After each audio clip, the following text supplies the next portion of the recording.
Nicaragua, Manila, Reykjavik. Tom Brokaw likes to be where the action is. He's at his best with fast-breaking stories.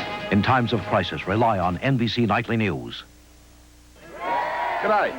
America sure is a sporting nation. This one's my favourite over here. Rap dancing. Of course, back home, our favourite sport is shark wrestling. Shark wrestling? Nothing better than sitting down to a few rounds of man versus hungry white pointer. With a drop of the amber nectar, Foster's. White pointer?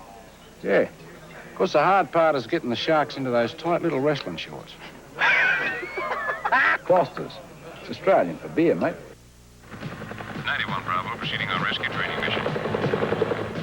One weekend a month, you can take off for the beach, the mountains, or a drive in the country in the Army Reserve. Subject spotted. Be all that you can be. It's no picnic, but it's the kind of excitement no other weekend offers. Mission completed. We're heading home. And you'll still have 3 weekends a month to take off on your own. Find your future in the Army Reserve.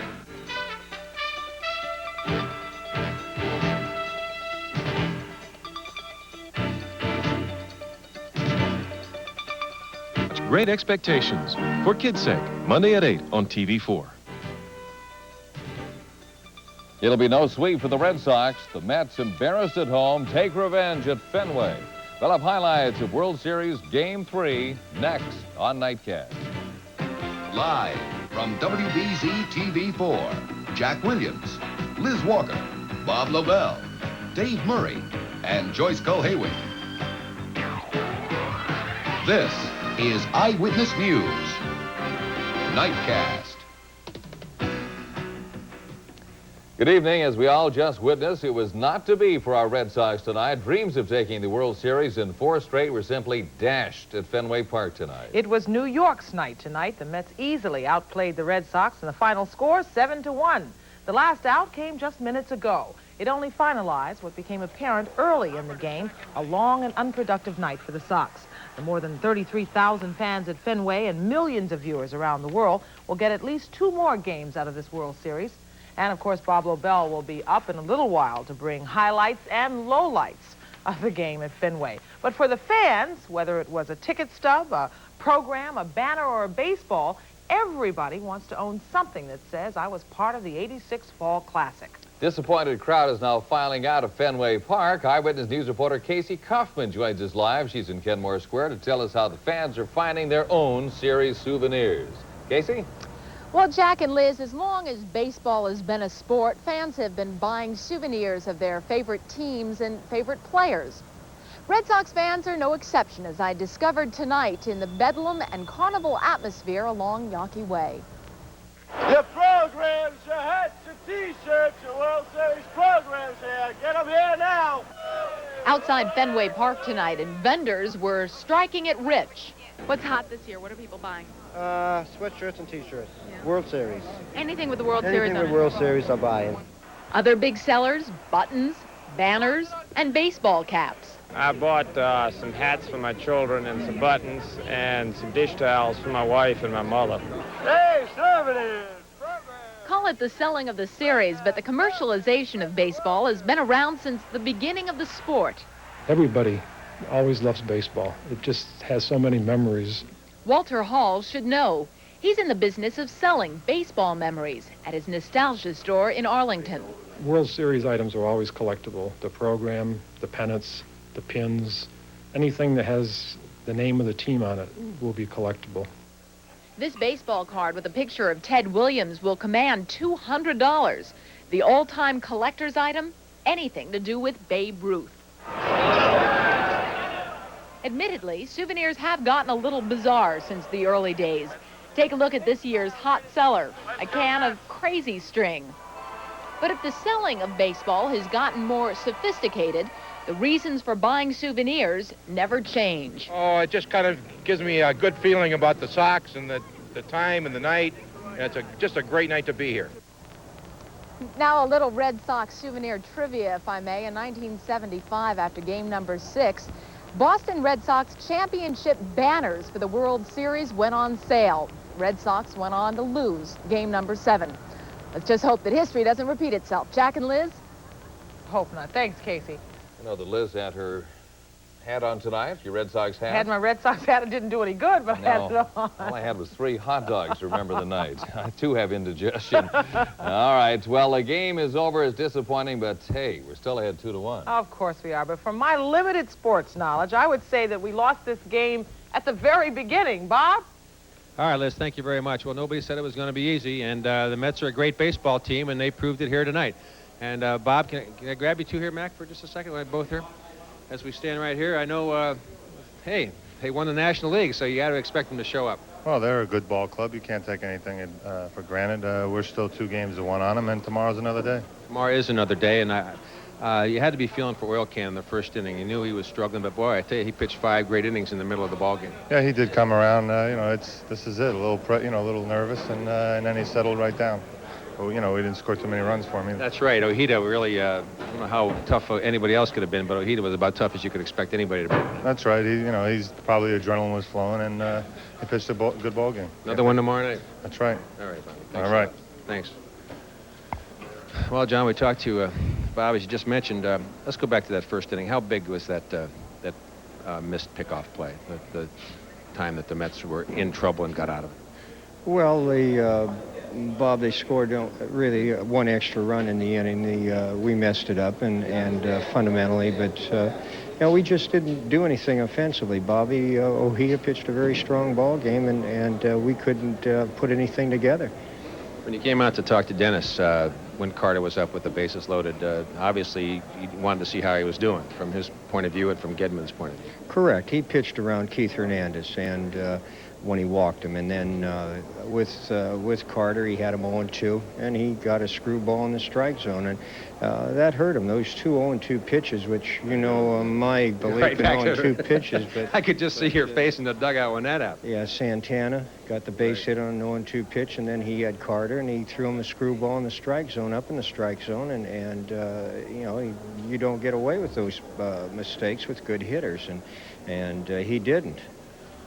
Fans would like to know, when something like that happens in the first inning, when you have the guys picked off base, psychologically, I know they got an extra run out of it, but psychologically, does the ball club start to second guess itself, saying, hey, we should have made this play? This is basic spring training stuff.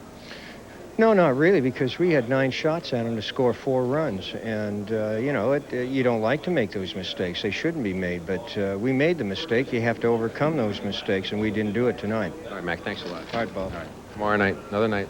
Absolutely. Al Nipper tomorrow. Okay, let's take a look at some of the highlights here and find out what we got here and what we were talking about with John McNamara. Obviously, you're watching the game. You know what happened in that first inning. But go ahead, Marv. Just drop right by the marvelous one. I'm very busy here, Bob, but I'll... Okay, thanks a lot. All right, Dykstra, home run to the right. First batter up off of Oil Can. Boyd, it made it 1-0 as Marv Alpert just walks by. Then Gary Carter, a double. Wally Backman comes around to score. That made it 2-0. And then the big play, the rundown attempt. They had Hernandez, they had Carter, but... Ground ball wide to third. Boggs has a play at the plate. They've got Hernandez and Carter, and Boggs will throw to third, and they'll now go after Carter. Owen now looks at third. He's going to lose the play. Everybody's safe. Oh, did they mess it up. And there's a line drive base hit. That was an expensive mess up by the Red Sox. Carter will score with Hernandez. It is 4-0 New York. Boy, that was ouch, huh? That one hurt. But, hey, they had only 4 runs to overcome, and they couldn't do it. Ojeda struck out Rice. Bobby Ojeda came back and struck out Rich Gedman. And Ojeda was throwing his slop in great fashion tonight, having the Sox off balance. But they do get on the board in the 3rd inning. Barrett singles to center field. Tough out, Marty Barrett. Scores Henderson 4-1. Dennis, Oil Can, Boyd settled down. Retired 11 straight, 17 of 18 in 5 straight innings. But Santana to Barrett at the end of 4th. In the 7th, the Mets, though, get 2 more. 0-2. Line drive, base hit into left field. Santana will score. Right back of him is Dykstra. The throw, he's in there, gets away from Gedman, and there are 2 Mets near second base. The throw to second, back to Buckner, and a one-legged first baseman chasing Carter, and the tag will be made at last at second base. And then in the dugout, Oil Can Boyd, very disgusted perhaps with himself, with the turn of events. He, the losing pitcher tonight, Bobby Ojeda, gets the win for the New York Mets as they close the gap to 2-1 in this best-of-7 1986 World Series. 7-1 was the final. The Sox lead the series 2-1. It'll be Al Nipper tomorrow night for Boston against Ron Darling, coming back from his Game 1 start for the Mets. We'll come back with more during sports on the field with Bob Newmeyer having interviews. So live from just outside the Red Sox clubhouse at Fenway Park, this is Bob Lobel. Jack?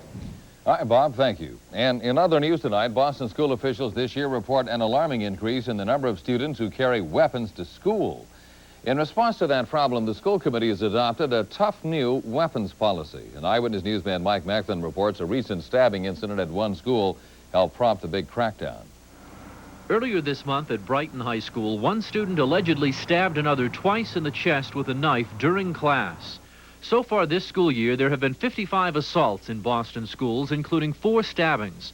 School officials have confiscated 109 weapons, including 84 knives, and 139 students have been suspended for bringing weapons to school.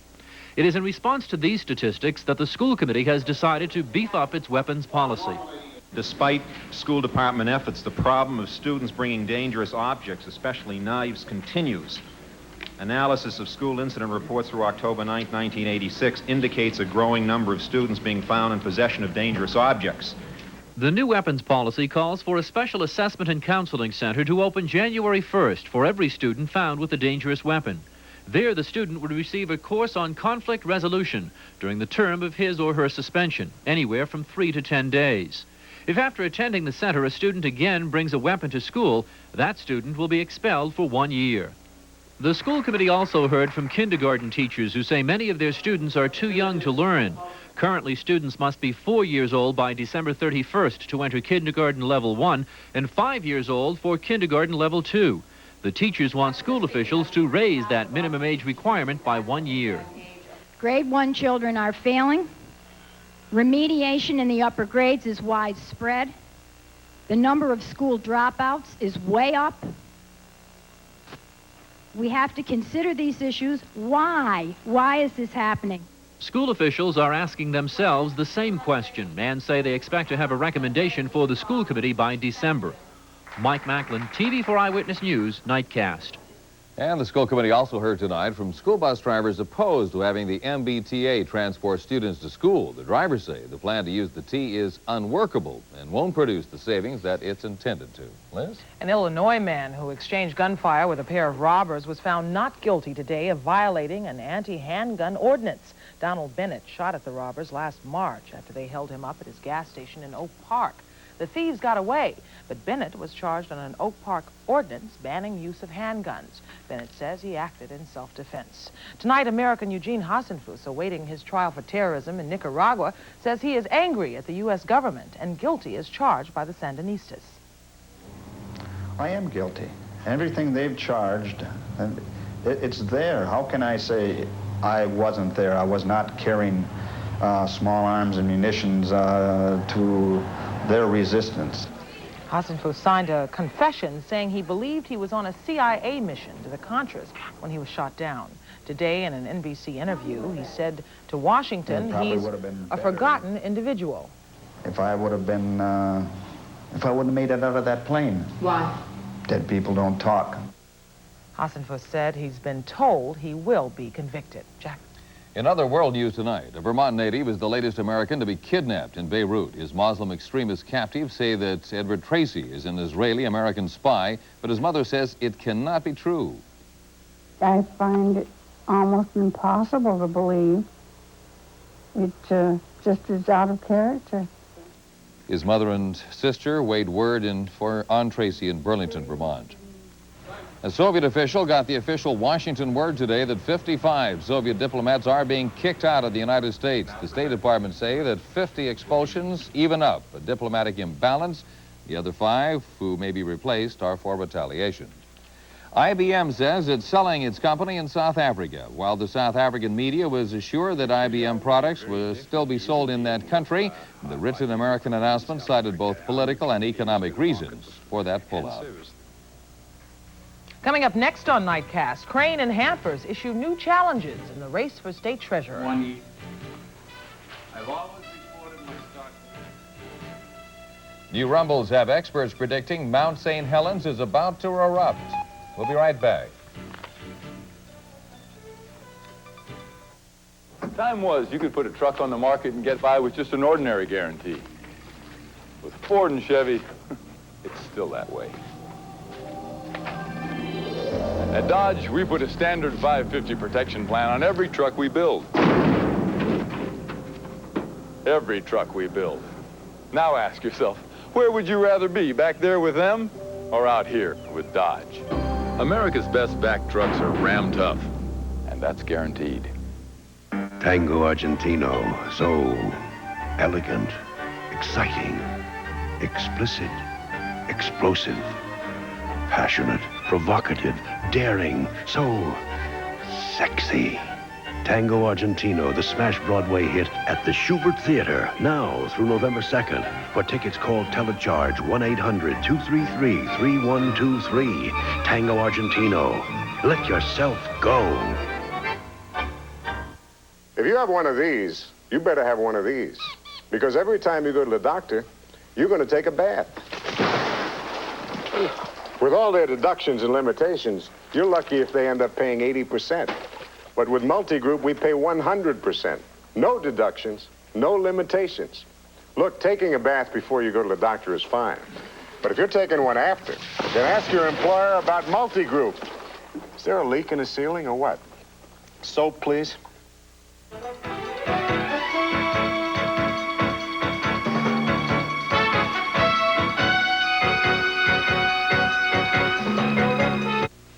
The new Pan Am Shuttle would like to introduce a new choice of guaranteed seats for shuttle travelers. The Pan Am Shuttle seat or the Eastern seat. In the Eastern seat, you leave on the hour. In the Pan Am seat, you leave on the half hour. In the Pan Am seat, you're guaranteed to get Pan Am service. In the Eastern seat, you're guaranteed to get Eastern service. Now that's a guarantee you won't soon forget. The Pan Am Shuttle, the first choice in shuttles. The tax returns of State Treasurer Robert Crane are public information tonight, and he is challenging his opponent, Joyce Hampers, to do the same. In a televised debate last night, Hampers charged that Crane's 1984 mortgage application for a condo showed income of more than twice his declared outside consulting income of $130,000. Hampers said if she were wrong, she would drop out of the race. Today, Crane released returns showing Hampers was right, but said he had a one-time consulting firm bonus. When asked earlier in this campaign how much I was making, I answered truthfully, $130,000, which is what will be reported in my 1986 tax returns. No one ever asked me how much money I made in 1984. Hampers tonight is saying those figures were hidden from the public. Jack? Among other stories happening around New England, the Bay State's crackdown on drunken driving appears to be working. This according to a State Senate committee report. The study shows that fatal crashes on Massachusetts roads have decreased in recent years, but the report says additional penalties may be needed to discourage teenage drunken driving. And tonight, fears of asbestos contamination of play sand for children have finally eased. The State Department of Public Health today said tests of two brands, Kitty's Fun Sand and Premium Play Sand, have found no traces of asbestos. Those fears surfaced 1 week ago when some contaminated sand was actually found in New Jersey. Now let's go back to Bob Lobel. He's at Fenway Park, and we understand he's got somebody else to interview that played a big part in tonight's game. Bob? All right, Jack, thank you very much. Mets manager Davey Johnson, big smile, big sigh of relief after tonight's win, huh? Well, we definitely had to win tonight. There's no doubt about it. And we really had to do something offensively. Just nipping them, wouldn't have been good. We needed to have kind of a laugher and the bats come out. They've been in hiding for over a week now, so it was a big win for us. And the job that Bobby Ojeda did? Oh, he's just been my best pitcher really all year.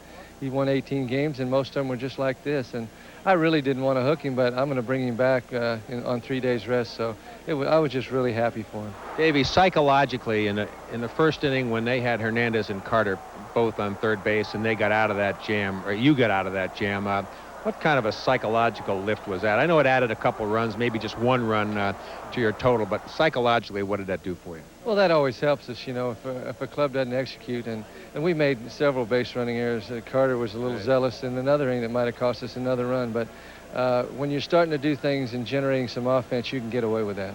A question about Darling coming back tomorrow. Well, he's been one of my few pitchers, really, that I'm really comfortable with working on 3 days of rest. And I feel very confident he can come back, and that's why I started him in the open up this series, so he pitched 3 times. Well, this was really a pressurized basic must-win for you tonight, and I don't know if tomorrow's going to be in the same category. You do have a little breathing room. Well, no, we need to win tomorrow, too, and because we're going to be faced with all their strong pitchers right down to the wire, so tomorrow's also a must-win for us. All right, Davey, thanks a lot for stopping by. Thank you. Yeah. Good win for the Mets, 7-1 here tonight to close within 2-1. We'll be back with more from Fenway Park as we have the opportunity. Ron Darling will be our next guest. He's tomorrow night's starting pitcher for the Mets. Jack, Liz? Okay, Bob. Thank you very much. Jack? Well, the weather here has certainly been very beautiful, and with little to do since the weather's nice, you've decided to listen to some rumblings out Washington State.